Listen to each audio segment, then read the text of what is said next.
જસદણ સેવા સદન ખાતે ઈ-કેવાયસી કરાવવા માટે લોકોને હાલાકી વેઠવી પડી રહી છે।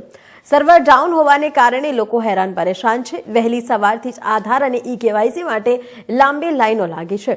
રેશન કાર્ડના લાભ માટે ઈ-કેવાયસી ફરજિયાત છે। ઈ-કેવાયસી સબમિટ કરાવવા મહિલા પુરુષ તેમજ નાના બાળકો કચેરીમાં ધક્કા ખાઈ રહ્યા છે। છેલ્લા 5 દિવસથી લોકો ઈ-કેવાયસી કરાવવા માટે ધક્કા ખાઈ રહ્યા છે। સર્વર ડાઉનના કારણે લોકોને મુશ્કેલી વેઠવી પડી રહી છે। વહેલી સવારથી જ લોકો લાઈનમાં ઊભા રહેવા મજબૂર બન્યા છે। તંત્ર દ્વારા સર્વરની સમસ્યાનો તાત્કાલિક હલ કરે તેવી લોકોમાં એક માંગ છે। 4 દિવસથી હું અહીંયા કેવાયસી માટે અહીંયા ધક્કા ખાઈ છીએ। અમે સર્વર ડાઉન હોય છે। મારી સાથે કેટલાય માણસો ઘણા બધા ખૂબ હેરાન થાય છે। આમાં આ બાજુ બધા આધાર કાર્ડ વાળા બાળકોને લઈને આવે છે, જેને 2-2:30 વાગે 3 વાગે ઘરે જાય, જમવાના મેળના રહેતા નથી। તો મારી સરકારશ્રીને એક વિનંતી છે કે આપણે ઓલ ગુજરાત લેવલે આ પ્રોબ્લેમ છે, તો વહેલામાં વહેલું જો આ પ્રોબ્લેમ સોલ્વ થાય અને આ બધા એની હાલાકી બંધ થાય, લોકો એના કામ ધંધા મૂકી નોકરી મૂકીને અહીંયા 4-4, 5-5, 6-6 કલાક સુધી ઉભા રહે છે।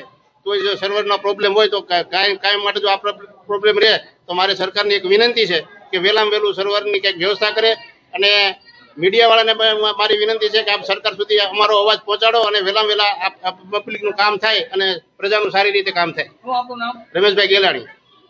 એવું છે કે લોકોમાં હવે કેવાયસી ને આધાર કાર્ડના અપડેશન માટે અવેરનેસ ઘણી છે, લોકો જાગૃત થયેલા છે।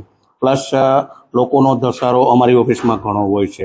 ખાસ કરીને તો અમારી ઓફિસમાં તો ઓપરેટર અને ડેપ્યુટી મામલતદારશ્રીઓ અને ક્લાર્કશ્રીઓ જે તે સિસ્ટમ ઉપર કામગીરી કરતા હોય છે, પરંતુ ટેકનિકલ બાબતના હિસાબે સર્વર ક્યારેક ડાઉન હોય, ક્યારેક નેટ ન મળતું હોય, એના હિસાબે શું છે કે લોકોને થોડીક હાલાકી ભોગવી પડે અને એક ઓપરેશન કરવા માટે ઓછામાં ઓછી 15 થી 20 મિનિટ લાગે।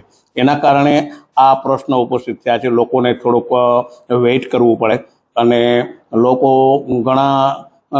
લોકોને બધાને ખ્યાલ આવી ગયો છે કે કેવાયસી કરાવી છે અને આધાર કાર્ડમાં પણ સુધારા વધારા કરવા માટે એટલે લોકોમાં જાગૃતતા ઘણી આવી છે।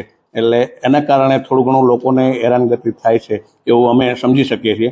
પણ આપણે કર્મચારીઓ અને આપણા જે ઓપરેટરશ્રીઓ છે એ અવિરત કામગીરી કરતા હોય છે અને અમે જાણકારી પણ આપેલી છે કે ભાઈ આ સર્વર વારે ઘરે ડાઉન આવે છે, પ્લસ નેટના પ્રોબ્લેમ હોય છે। નેટ ન હોવાને કારણે કોઈ ઓપરેશન થઈ ન શકે અને સર્વર ડાઉન હોય એના હિસાબે ધીમે ધીમે હાલતું હોય। થોડુંક કોઈ એક ઓપરેશન કર્યું હોય તો પછી એ ડિલીટ થઈ જાય એવું પણ બની શકે। એટલે એના હિસાબે લોકોને થોડીક હાલાકી પડે છે, અમે સમજી શકીએ છીએ। પણ અમે આ બાબતે પણ ઘણું ધ્યાન આપીએ છીએ અને કર્મચારીઓશ્રીને પણ સૂચના કરી છે કે લોકોને ઓછામાં ઓછી મુશ્કેલી પડે અને સ્પીડીલી લોકોનું કામ થાય એ માટે તત્પરતા રાખવી।